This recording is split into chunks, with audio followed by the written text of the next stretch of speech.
The village of Mushahari, India, seemed untouched by the evils of the world. Life went on at its own languid pace. Children played in the dusty streets.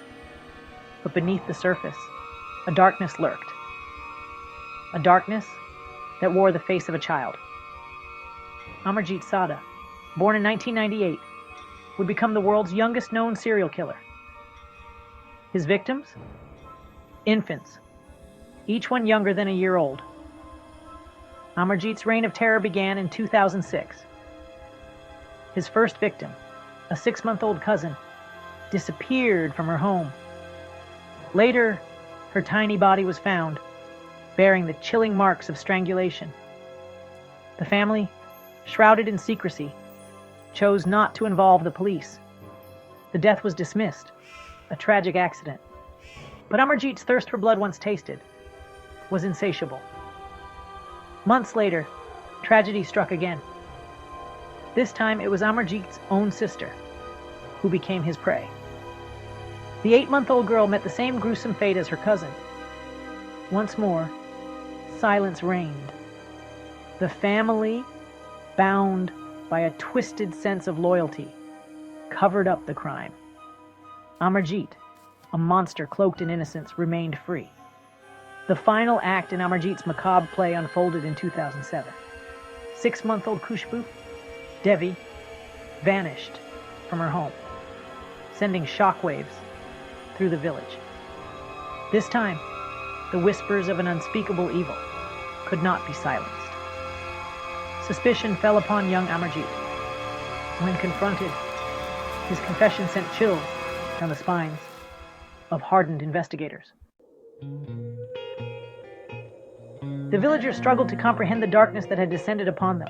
How could a child barely old enough to attend school commit such heinous acts? The answer, it seemed, lay buried deep within the walls of Amarjeet's home. His family, impoverished and ravaged by alcoholism, was a breeding ground for neglect and despair.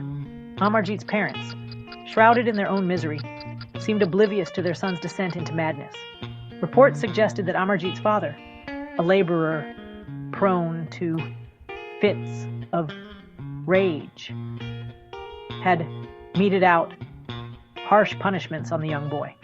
Was this a twisted attempt at discipline, or a manifestation of the very violence that festered within Amarjeet? The lines blurred, leaving behind a chilling portrait of a family teetering on the brink. The cover-ups, a chilling testament to the family's dysfunction, only emboldened Amarjeet. Each murder was met with a chilling silence, a conspiracy of whispers and averted gazes. The villagers, bound by fear or apathy, turned a blind eye to the horrors unfolding within their midst. Some whispered of a curse, a malevolent force that had taken root in their village. Others spoke of Amarjeet as a devil incarnate, his soul tainted by an ancient evil. But beneath the superstitions lay a stark reality, the failure of a family, a community, to recognize the monster growing in their midst. The disappearance of Khushbu Devi shattered the silence. The villagers, their fear tinged with outrage, demanded answers. The police, finally forced to act, turned their attention toward the quiet boy who had always seemed to lurk on the periphery. Amarjeet, when confronted, confessed with a chilling matter-of-factness that belied his tender years. He led the police to a secluded spot on the outskirts of the village, where Khushbu's tiny body lay hidden beneath a pile of rocks. The details of his confession, delivered with a chilling detachment, painted a gruesome picture of the murders. He described the feeling of crushing a life in his hands, the silence that followed, the satisfaction that washed over him. What chilled the investigators to the bone, however, was not the confession itself, but Amarjeet's reaction. As he recounted his crimes, a chilling smile played on his lips. When offered cookies by a police officer, he accepted them with glee, his eyes sparkling with a perverse delight. It was as if the enormity of his actions, the weight of 3 innocent lives extinguished, eluded his grasp entirely. The case sent shockwaves through India and beyond.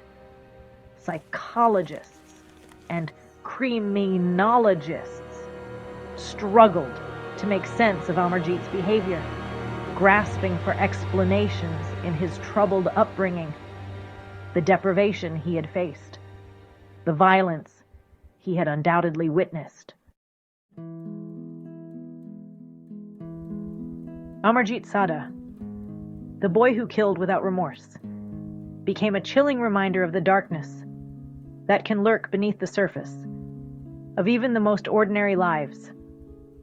His case challenged our understanding of good and evil, forcing us to confront the uncomfortable reality that monsters don't always lurk in shadows, but can sometimes be found in the faces of children. Due to his age, Amarjeet could not be tried as an adult. Indian law prohibited the imprisonment or execution of children under the age of 18. He was deemed unfit to stand trial, a testament to the disturbing nature of his crimes.